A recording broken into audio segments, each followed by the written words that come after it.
when it comes to the walk of shame, what is it that's really so shameful? Is it that you decided to stay over at someone's house and then the next morning you have to go from your car to your front door? Or is it that you stayed over at someone's house and you forgot to bring decent clothes? So that walk from the car to the front door is in your leather pants from last night, or your short, teeny little skirt from last night, and your mascara is all over your face, and your hair is, you know what your hair looks like. That is what's shameful. You made the decision to sleep over, okay? Who knows what you did? It really doesn't matter. It's not shameful. Everyone does it, all right? You know, I'm not saying everyone has one-night stands. I'm saying that everyone has sex, okay? They do. This can happen with a boyfriend. You've been with your boyfriend for 2 years, you stay over at his house, and you didn't expect to stay over at his house, and now you have to walk home in the morning and you're in your ball gown.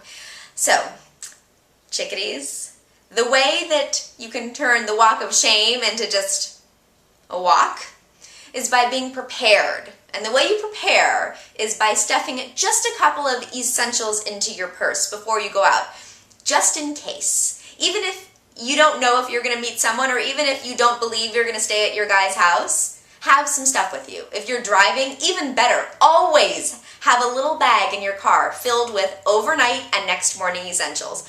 Always. If you're not driving, if you're being picked up, you can shove it all in your purse. I'll show you how.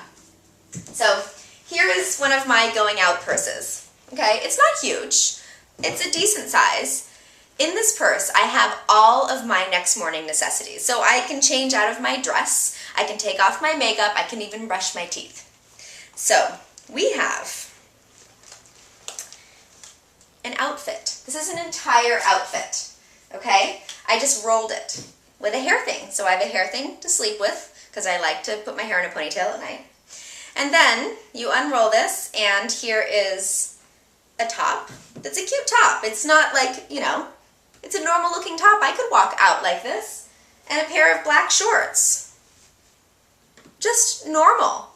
It's not, you know, if you can't bring them with you, ask to borrow a pair of his shorts. It's not a big deal. And he shouldn't make it that big of a deal. You just slept at his house. He should loan you some shorts so that you don't have to go home in your ball gown. But if you can, be prepared and have your own shorts and a top and a hair thing. Then, I also have a toothbrush. It's a must. I have other essentials. Moisturizer. This is a travel size moisturizer. You can also, if you can't find travel size of your favorite moisturizer, just buy one of these teeny little containers. They have them in so many different stores, you know, drug stores, and then put a little bit of your favorite moisturizer in it so that you have exactly what you want. You don't even have to wear something different. You can put on your moisturizer so you don't screw up your evening routine. I have face wash, and this is one of those little containers that I bought at the drugstore, because don't go to bed with your makeup on, okay? You're gonna wake up with it smeared all over your face and it's disgusting. If you have to, then just reapply a really thin layer the next morning if you feel the need, but wash your face before you go to bed. You don't wanna have pimples now for the next 2 weeks because you decided not to. Then, my lip product. I don't sleep without my Burt's Bees lip balm, so I have that. And of course, for the next morning, mascara. Mascara is my one thing. I don't like to leave the house without it, so I have my mascara. Then, my pills. I have my vitamins, my nighttime vitamins. It's just, I mean, this is so teeny, it takes up no room. But I like to make sure I always take my nighttime vitamins. So just because I'm staying at his house doesn't mean that I need to screw up my whole nighttime routine. I have my vitamins. Then I have an eye thing. I sleep with an eye pillow. I do. I can't sleep without an eye pillow. Now, this isn't an eye pillow because it's not thick, but it's a blinder and it's enough. So if it's, you have to think, will I actually be able to get a good night's sleep? Because you want a good night's sleep. You want to function the next day, right? You don't want to ruin your entire next day just because you decided to sleep at his house. So I have my blinder on. If he can't handle it, I'm sorry. Deal with it. This is how I sleep, okay? Then, just in case, because it's not his responsibility to always have the condoms, chickadees. It's your responsibility too. So, doesn't look like a condoms case, but in fact it is. You open it and, oh look it, it's a mirror, so it's great.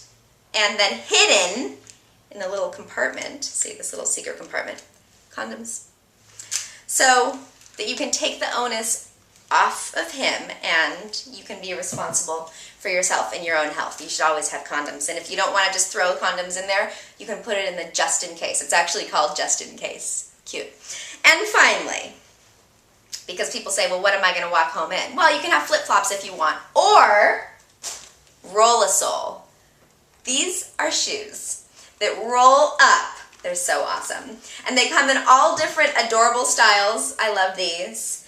And they even have a nice pad on the bottom with tread, so it's not like you're walking around in slippers. They're like real shoes. And they're super cute and comfortable. So you don't have to have your high heels on. So the next morning, you have your clothes, you have your shoes, so you put on your shorts, you put on your little blue top or whatever top you're going to wear, and your roll-a-soles, and then the clothes that you were wearing the night before, just ask him for a little bag. Or if you want to, put a shoe bag in your purse too. So you have your own little bag to put your high heels, your dress, whatever it was that you're wearing, or just a trash bag, like, you know, a grocery bag used from him. Ask him for a bag. It's not that big of a deal. You don't need to go home holding your shoes. I mean, that is obvious, right? So instead, ask him for a little bag. And that is how you make the walk of shame not so shameful, because it doesn't have to be shameful. So get over it, go out, have a fun time, be safe with your just in case, and then the next morning, go home with a smile on your face.